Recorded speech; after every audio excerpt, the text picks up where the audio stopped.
नमस्कार, आप देख रहे हैं कशिश न्यूज और खास खबर के साथ मैं हूं दीपक शर्मा। बात खास खबर में झारखंड के चुनावी गहमा गहमी की।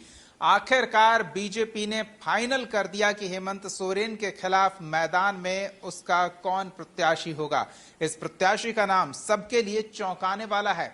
इस प्रत्याशी का मैदान में होना समीकरणों को कितना प्रभावित करता है और हेमंत सोरेन के लिए कितनी बड़ी चुनौती है, वो बताएंगे आपको। साथ ही बिहार में 2025 में होने वाले विधानसभा चुनाव के लिए अभी से एनडीए कोऑर्डिनेशन स्थापित करने में जुट गया है और नीतीश कुमार के नेतृत्व में अगली बार 220 सीटों पर जीत का लक्ष्य रखा गया है ताकि नीतीश एक बार फिर से चुनाव जीतकर मुख्यमंत्री बन सके। इसको लेकर क्या रणनीति बन रही है वो भी आपको बताएंगे और साथ ही बात होगी बिहार के स्कूलों की दिख रही बदहाली की। तो बने रहिए हमारे साथ। सबसे पहले बात करते हैं झारखंड के चुनावी समर में हेमंत सोरेन को चुनौती देने वाला दिग्गज है या फिर समीकरण का सधा हुआ खिलाड़ी। रिपोर्ट देखिए। झारखंड विधानसभा की हाई प्रोफाइल सीट बरहेट में मुकाबला तय हो चुका है। हेमंत सोरेन के मुकाबले के लिए बीजेपी ने गमालियल हेम्ब्रम को चुनाव मैदान में उतारा है। पहले जानते हैं कि गमालियल हेम्ब्रम की पृष्ठभूमि क्या रही है। गमालियल हेम्ब्रम ने 5 साल पहले टीचर की नौकरी छोड़कर राजनीति में एंट्री ली थी। 2019 में भी वे विधानसभा चुनाव लड़े थे। 2019 के विधानसभा चुनाव में गमालियल हेम्ब्रम को 2573 वोट मिले थे। गमालियल अपने इलाके में बड़े फुटबॉल टूर्नामेंट आयोजित कराने के लिए जाने जाते हैं। गमालियल हेम्ब्रम की पत्नी विनीता टुडू बरहेट की खैरवा पंचायत की मुखिया हैं।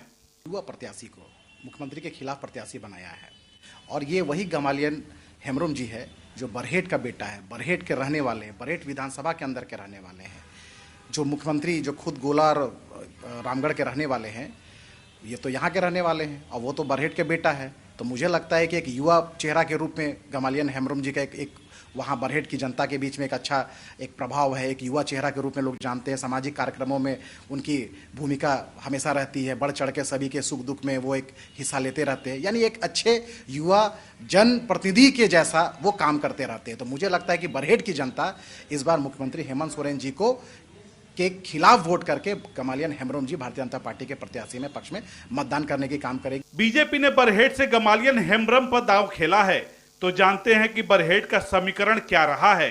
साहेबगंज जिले की ये सीट जेएमएम का अभेद्य किला मानी जाती है। हेमंत सोरेन 10 साल से यहाँ का प्रतिनिधित्व कर रहे हैं। यहाँ आदिवासी और मुस्लिम मतदाता निर्णायक हैं। पिछले 4 चुनावों से यहाँ जेएमएम की जीत हो रही है। 2019 में हेमंत सोरेन की जीत हुई थी।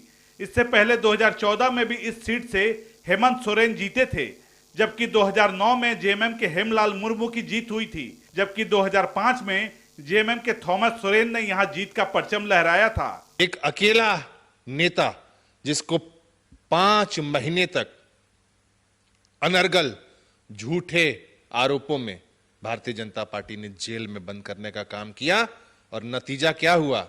2019 का जब लोकसभा का चुनाव हुआ तो 5 लोकसभा सीटों पर इंडिया गठबंधन के प्रत्याशियों को नरेंद्र मोदी जी से ज्यादा मतों से जिताने का काम किया।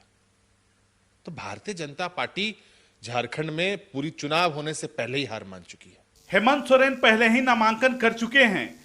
बरहेट में मतदान दूसरे चरण यानी 20 नवंबर को है। गमालियल हेम्ब्रम के लिए चुनौती काफी बड़ी है, लेकिन भरोसा है अपनी पार्टी बीजेपी और मोदी के चेहरे पर। देखना होगा जनता किसे ताज पहनाती है। ब्यूरो रिपोर्ट, कशिश न्यूज।